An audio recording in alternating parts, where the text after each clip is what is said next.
Ви глядзіце і слухаеце канал «Гісторыя на свабодзе». З Прагі вас вітае Сергей Абламейка. Як прафесійны польскі гісторык глядзіць на інтэрнэт-актыўнасць беларускіх літвіноў і тэарэтычныя падставы літвінства? Чаму беларускі нацыяналізм у пачатку 20-го стагоддзя быў слабейшы за літоўскі? Ці былі ў Беларускай Народнай Рэспублікі шансы ўтрымацца? Пра гэта і пра іншае мы пагутарым з польскім гісторыкам, прафесарам Торуньскага універсітэту, аўтаркай кнігі «Беларуская Народная Рэспубліка 1918-20 гады для вытокаў беларускай дзяржаўнасці» Даротай Міхалюк. Добры дзень, Дарота. Добрый день.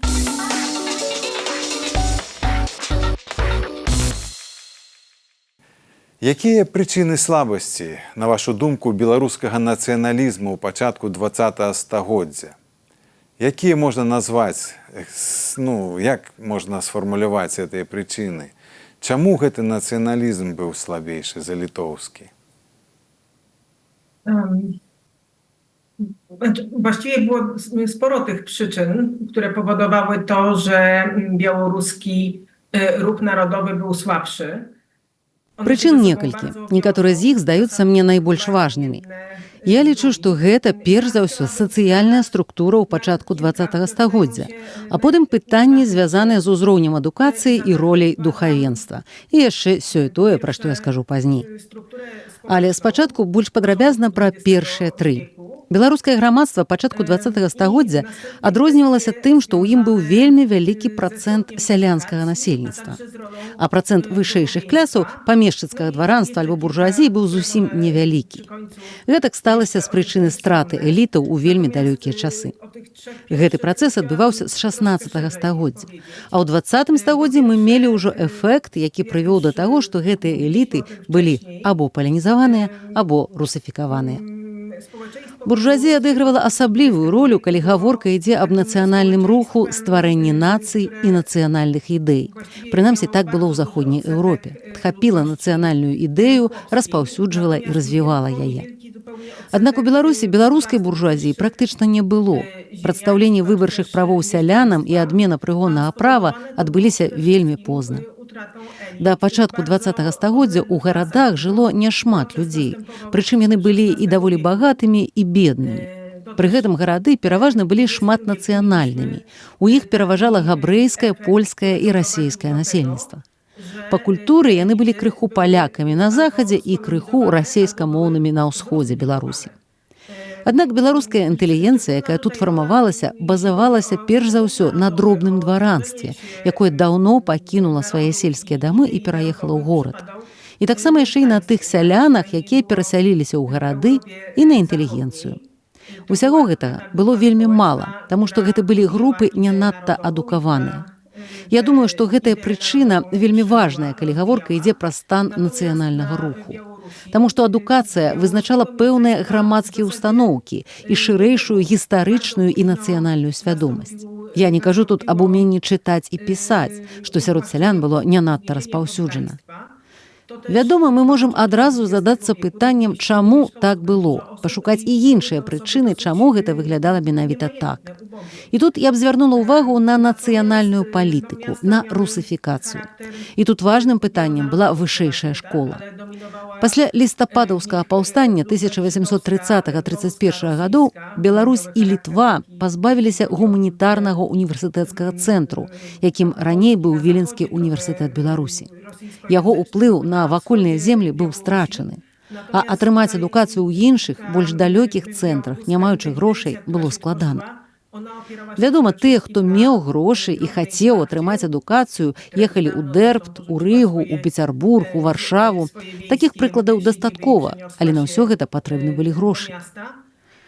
Наступнае пытанне, якое тут падаецца вельмі важным, гэта пытанне духоўнага лідара такога нацыянальнага руху. Праваслаўная царква не адыгрывала такой ролі, паколькі была ў асноўным прыхільніцай расійскай дзяржавы і расійскай ідэалогіі. А гэтая ідэалогія сцвярджала, што беларускія землі – гэта заходняя частка Расіі, а беларусы – адна з этнаграфічных галін расійскай нацыі, і што разам з украінцамі і велікаросамі яны ствараюць гэтую расійскую нацыю. А з іншага боку, пасля студзеньскага паўстання каталіцкая царква зазнала вельмі моцныя рэпрэсіі. У Беларусі яна хутчэй спасылалася на традыцыі былой Рэчы Паспалітай. У Літве сітуацыя была крыху іншай, таму што там каталіцкае духавенства было падзеленае. Хтосьці падтрымліваў польскі нацыянальны рух, хтосьці літоўскі. І тут я згадаю нарэшце пра вельмі цікавае даследаванне, якое ў свой час зрабіў Павел Церашковіч. Ён звярнуў увагу на сувязь паміж жаночай адукацыяй, нацыянальнай свядомасцю, уплывам жанчын на развіццё нацыянальнай свядомасці і іх рэлігіі. І вось найбольшы патэнцыял у пляне адукацыі мелі латыскія жанчыны, латыскія пратэстанткі. Узровень непісьменнасці быў ніжэй сярод каталічак, а самым нізкім ён быў сярод праваслаўных жанчын. І тут таксама трэба ўлічваць, якой была адукацыя ў гэтых сферах. Гэта таксама аказала вялікі ўплыў. Іншая частка вашага пытання тычылася параўнання літоўскага і беларускага нацыянальных рухаў. Вы сапраўды маеце рацыю, што літоўскі нацыянальны рух быў мацнейшым. І гэта таксама вельмі цікава, бо сацыяльная структура ў двух грамадствах у прынцыпе не моцна адрознівалася. Вельмі падобныя працэсы адбываліся сярод літоўцаў і беларусаў. Гэта таксама страта эліты, таксама ушчыльненне рэлігійнай структуры, вялікі працэнт сялян у абедзвюх краінах. І ўсё ж літоўцы ў канцы 19 стагоддзя зрабілі даволі вялікі крок наперад. І тут, мне здаецца, галоўную ролю адыграла каталіцкае духавенства, якое ўзначаліла гэты нацыянальны рух. Вядома, не ўсе яго адгалінаванні, але там была вельмі моцная клерыкальная фракцыя. Партыя літоўскіх хрысціянскіх дэмакратаў развіваецца з пачатку 20 стагоддзя. Ды ўвогуле літоўскі нацыянальны рух быў значна больш разнастайны ў палітычных пытаннях, чым беларускі нацыянальны рух. Апроч хрысціянскай дэмакратыі была яшчэ сацыял-дэмакратыя і іншыя дэмакратычныя структуры. У нейкі момант яны аб'ядналіся і сабраліся вакол ідэі літоўскай дзяржаўнасці. Беларускі нацыянальны рух, наадварот, быў вельмі аднастайны. У першую чаргу гэта быў рух сацыялістаў. Беларуская хрысціянская дэмакратыя пачала фармавацца даволі позна. І яшчэ адзін цікавы прыклад, калі гаворка ідзе пра стан абодвух рухаў. Звяртае на сябе ўвагу развіццё прэсы. Гэта не толькі першая літоўскамоўная газета «Аушра», якая выходзіла ў 1880-х гадах. Было яшчэ некалькі выданняў на мяжы 19 і 20 стагоддзяў. А ўжо ў пачатку 20 стагоддзя мы можам налічыць некалькі дзясяткаў найменняў прэсы, якая выходзіць у розных гарадах Літвы, якая ўваходзіць у склад Расіі. Некалькі назваў выдаюцца ў так званай прускай Літве. А яшчэ ёсць прэса, якая выдаецца для эмігрантаў у выгнанні ў Шатлянды, у ЗША. А ў выпадку з беларусамі мы фактычна маем галоўны орган друку «Нашу Ніву», якая з'яўляецца ў першыя гады 20 стагоддзя. Але беларуская эміграцыя вельмі слабая і не ўплывае на палітычную і грамадскую свядомасць у Беларусі ў такой ступені, як літоўская эміграцыя на тэрыторыю Літвы. Так што я пералічыла галоўныя прычыны, ale ich widowiczno można znaleźć znacznie больше. Także tutaj w tym upatrywałabym najważniejszych kwestii, ale oczywiście można znaleźć ich znacznie więcej. Ну вось так ці іначай, але узнікла Беларуская Народная Рэспубліка, спроба стварыць сваю незалежную дзяржаўнасць. І таму пытанне да вас, ці былі ў БНР шансы ўтрымацца і што не дазволіла той рэспубліцы адбыцца? Białoruska Republika Ludowa powstawała w bardzo specyficznym okresie. I trzeba powiedzieć, że У выпадку беларусаў існавала мноства негатыўных фактараў, як знешніх, так і ўнутраных, якія не дазволілі стварыць Беларускую Народную Рэспубліку як дзяржаву ў поўным аб'ёме. Гэта значыць дабіцца прызнання на міжнароднай арэне. Такія вельмі распаўсюджаныя азначэнні дзяржавы паказваюць, што калі дзяржава створаная, павінен быць урад, які прызнаецца грамадствам гэтай дзяржавы. Гэты ўрад павінен быць прызнаны на міжнародным узроўні, і, вядома ж, ён павінен кантраляваць тэрыторыю, на якую гэтая краіна прэтэндуе праз уласныя ўзброеныя сілы. І вось калі мы аналізуем з пазіцый такога вызначэння, адразу з'яўляецца мноства адказаў, чаму не была створаная гэтая дзяржава. Але спробу яе стварэння трэба шанаваць, бо яна аказалася вельмі важнай. Сярод унутраных фактараў, якія не дазволілі паўнавартасна стварыць Беларускую народную рэспубліку, у першую чаргу гэта дрэнная падрыхтоўка беларускай эліты, лягера незалежнасці, які павінен быў стварыць гэтую дзяржаву ў грамадзянскім і палітычным сэнсе. Па-другое, беларускі нацыянальны рух, як я ўжо казала, быў пераважна сацыялістычны. І акрамя таго, радыкальнае крыло беларускіх сацыялістаў было вельмі актыўнае. Яно сумяшчала нацыянальную праграму з праграмай сацыяльных пераўтварэнняў і фактычна імкнулася правесці вельмі радыкальную рэвалюцыю. Гэта, вядома, бянтэжыла многіх людзей, якія проста баяліся такой рэвалюцыі. І тут таксама неабходна згадаць пра адно вельмі і вельмі важнае пытанне, якое часта выслізгвае з-пад увагі гісторыкаў і даследчыкаў беларускай дзяржаўнасці і таго часу наогул. На мой погляд, вельмі важную ролю адыграла тое, што пры стварэнні наступных беларускіх урадаў яны не знайшлі падтрымкі з боку беларускага грамадства, таму што беларускае грамадства было вельмі моцна аслаблена бежанствам.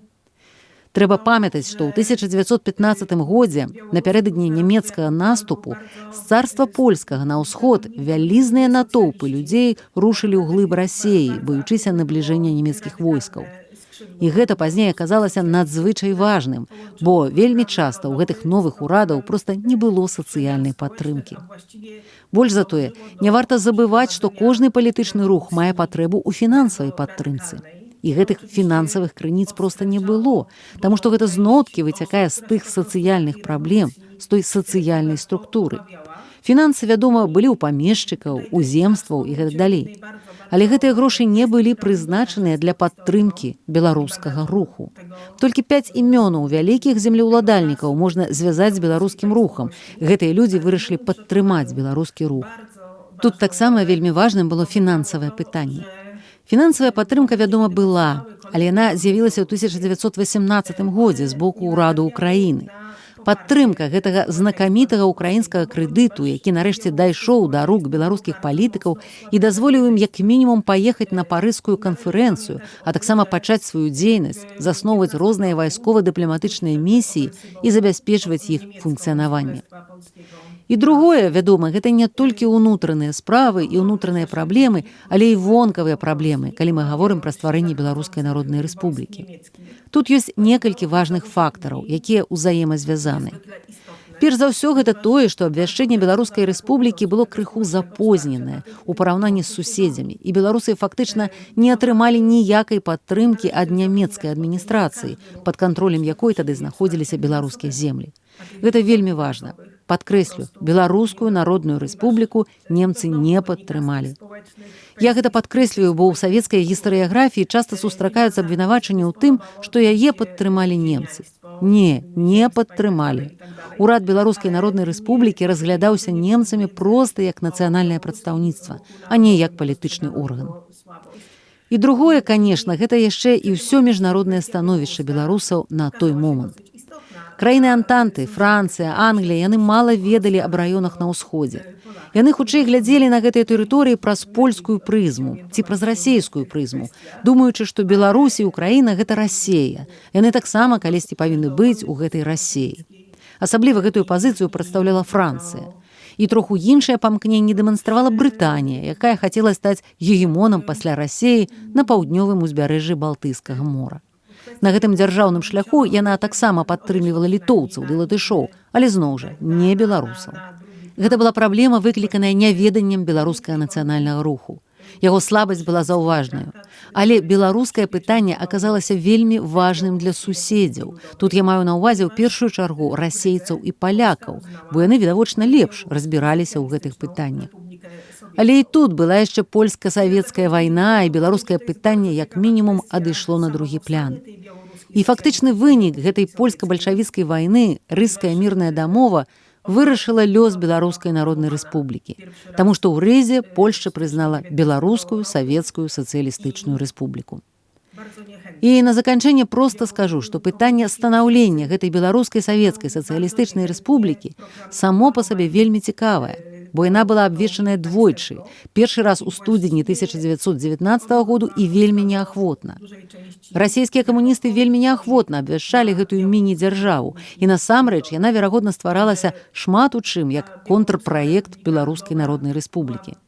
Так што Беларуская народная рэспубліка была важным праектам, бо яна паказала амбіцыі беларусаў. Яна паказала, што беларусы дзейнічаюць гэтак жа, як і іхнія суседзі. У іх тыя ж амбіцыі, тыя ж палітычныя пляны, проста, можа быць, меншыя за патрэбны тады шанцунак. Але давайте тут успомнім, што украінцы нават стварылі свае ўзброеныя фармаванні, якія ваявалі і абараняліся. Больш за тое, цэнтральныя дзяржавы прызналі Украінскую народную рэспубліку.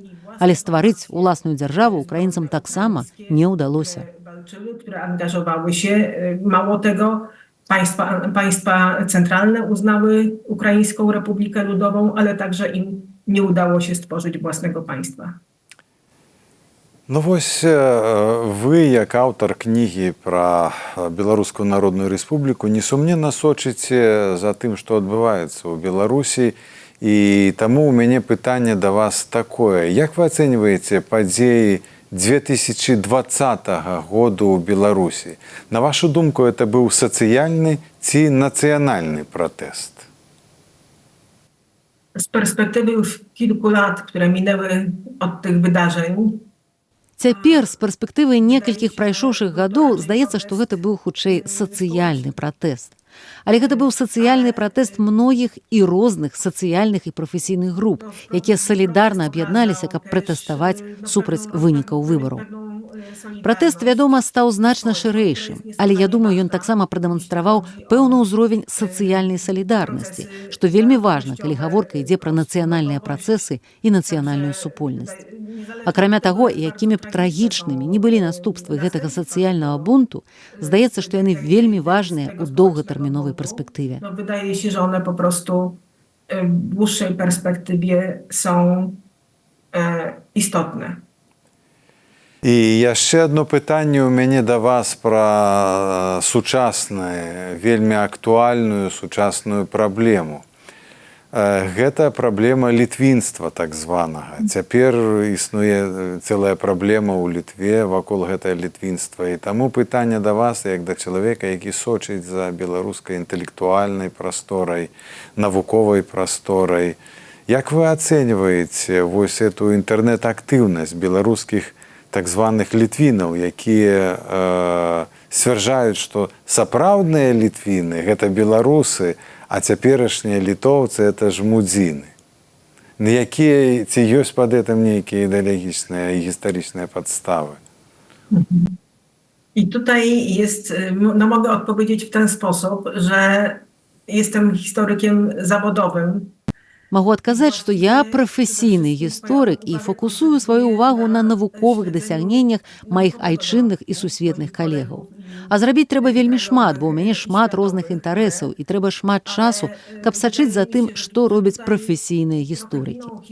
Што да падобных светскіх дыскусій, то яны прыцягваюць увагу, але мне здаецца, што віна гісторыкаў у тым, што ў нас няма часу, а магчыма і жадання папулярызаваць вынікі сваіх даследаванняў звычайнай мовай. Нашы працы вельмі часта з'яўляюцца навуковымі творамі і, магчыма, менш даступныя непрафесійным рэцыпіентам. Здаецца, што ў святле гэтай дыскусіі важна, каб вынікі нашых даследаванняў як мага шырэй папулярызаваліся, каб у людзей не стваралася ілжывага вобразу гісторыі. Wyniki badań naszych popularyzować jak najszerzej, żeby nie otrzymywać fałszywego obrazu historii. Ну і паколькі мы гаворым пра нацыяналізм, маючы на ўвазе нацыянальны рух, таму яшчэ пытанне да вас такое. Як вы ацэньваеце беларускі нацыяналізм, который нарадзіўся больш за 100 гадоў назад і прайшоў праз 20-е стагоддзе і існуе цяпер, што можна сказаць, жывучы ён? Як вы лічыце, можа ён захавацца ці можа знікнуць?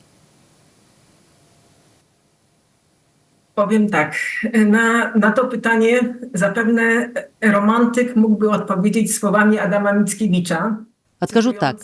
На гэтае пытанне рамантык мог бы адказаць цытатай з дзядоў Адама Міцкевіча. Там у 3 раздзеле ёсць разважанні пра жывучасць нашага народу.